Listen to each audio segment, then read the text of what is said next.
Hello guys, ngayon ay magpipirito tayo ngayon ng isda para sa ating tanghalian. At ganito pala guys yung paghiwa ko ng isda para pasok na pasok yung mantika sa loob at crispy po siya guys.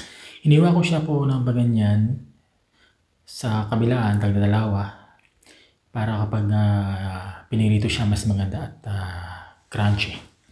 So yan. Inatabi ko lang muna at meron pala guys, ito din yung isa sa buong isda, hiniwa ko lang siya sa kalahati at ganoon din yung ginawa ko. Yung kalahati, hiniwa ko na siya ng paganyan, so para mas maganda siya iprito pag nilagyan siya ng marinade. Yan, ito na pala guys yung aking mantika. Check ko lang muna kung mainit na para sa piprito natin ngayong tanghali.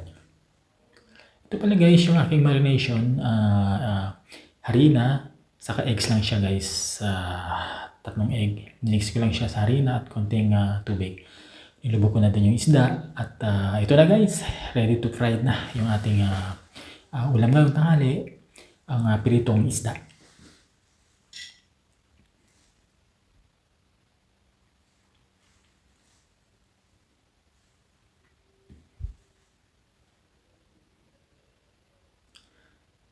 Inuna ko muna yung kalahating buntot para ma-check natin kung mainit na yung isda, yung mantika. So, ayan. So, okay to. Sakto yung init niya at makikita naman natin na yung pagpirito ay talagang tumutunog-tunog pa.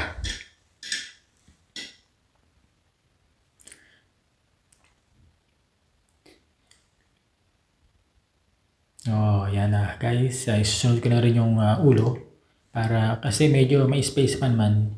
Kaysa pagpipirito kasi dapat meron siyang space pag nagpirito para buo yung kanyang pagpipirito. Kasi kapag masikip yung space din, hindi siya makapagpirito at mababa siya.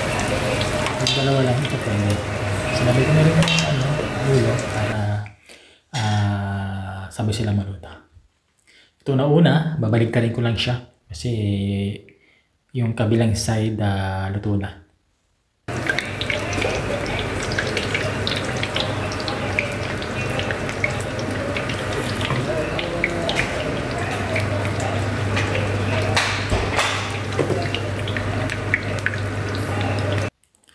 Baligtarin ko lang itong isa ito at luto na rin yung kabila nito kasi mabilis na siya guys, mainit yung mantika.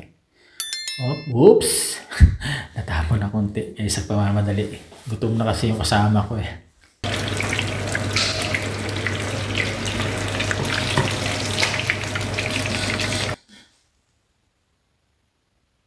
Ayun guys, luto na. Ito na yung ating piritong isda.